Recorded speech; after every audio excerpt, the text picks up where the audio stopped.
our system today actually is broken. Well, whether they agree or not, I don't know. But anyway, under that situation, what can I do to help myself? Well, it is good. If you have not jumped into the pit yet or dipped into the river yet, then at least if you come and listen to me, then maybe you will think twice. But if already in the river, maybe you can still hear what I say, because then you can go back and think what you want to do. This is my advice to everybody, is if you want to know what you want to do, seek information first. Seek information. Poor knowledge and misguided expectation. Misguided expectation is important. Go to hospital, they fix everything for me, then I walk up home healthy. That's what your expectation is. So poor knowledge and misguided expectation lead to a lot of bad decisions. I don't say this. This is Dr. Ken Murray of Southern California University. Don't just read one book and think you are really an expert. It is good if you can read as many books as possible. Not the same kind of book now. That's another one. If you go and see another 20 doctors, they will tell you the same story. So if you go and see one doctor, go and see somebody else, go and see the Mormon, go and see the Saint, or go and see everybody, then you can see a whole variety of ideas.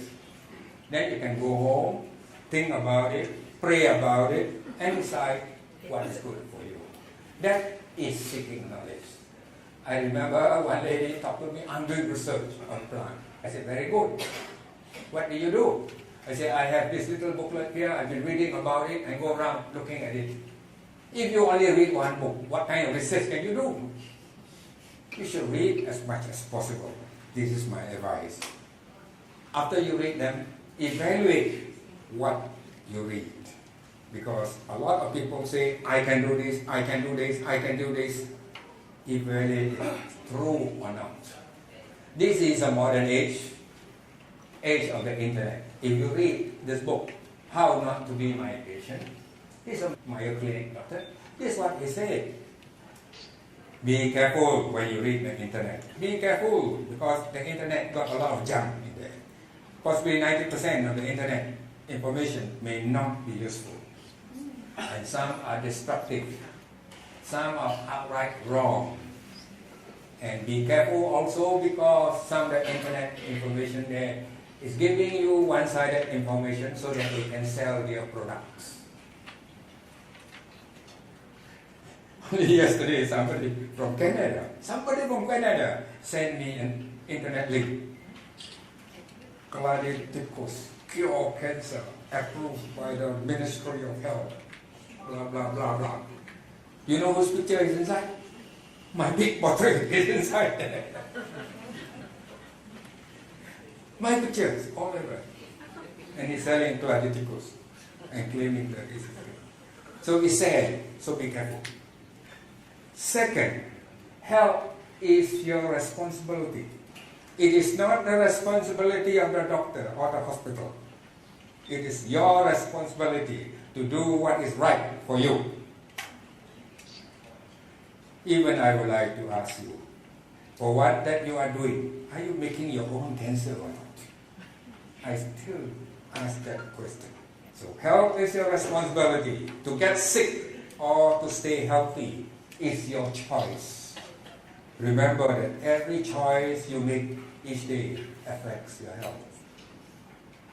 The third advice is misguided and blind trust in what you read, in what the sensei say, in what the doctor say, and everything. This is Jonathan Chamberlain. If you go to the internet, just punch his name, he's famous all over. He came to Penang and we sat down by the beach and I started interviewing him. So I just make a clip of this. He said, he told me that his wife died. He did everything what the doctor advised. He said, at that time I know nothing. So the decision was, what doctor said, we believe. and it was based on ignorance. And we are in awe of doctors, hospital system, and it was in Hong Kong. After surgery, chemotherapy, radiotherapy, exactly a year, the wife died. I think that type of cancer, you don't die within a year. You listen.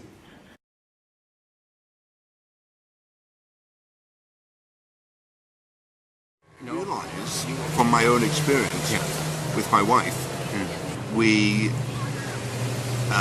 were in awe of the doctors. We were in awe of the hospital situation. We were in awe of our own ignorance, and so we assumed that the doctors know best.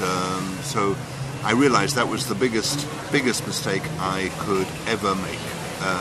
And I tell everybody that the biggest mistake I've ever made was to do what the doctors advised. I absolutely, but you learn the hard way.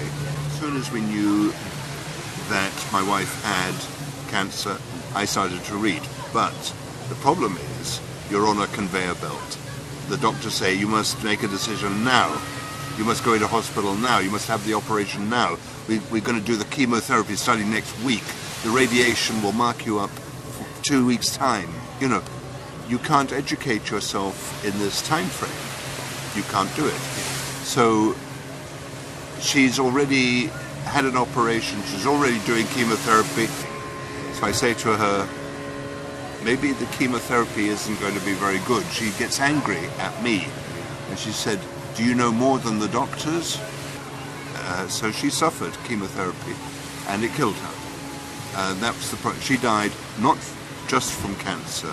She died from cancer plus chemotherapy, because the chemotherapy made the cancer much more aggressive. She had a slow-growing cancer, and yet she died within 1 year because she did everything the doctors advised. So the author said this: we have been misguided into thinking that our doctors are gods or deities, capable of performing the greatest of miracles.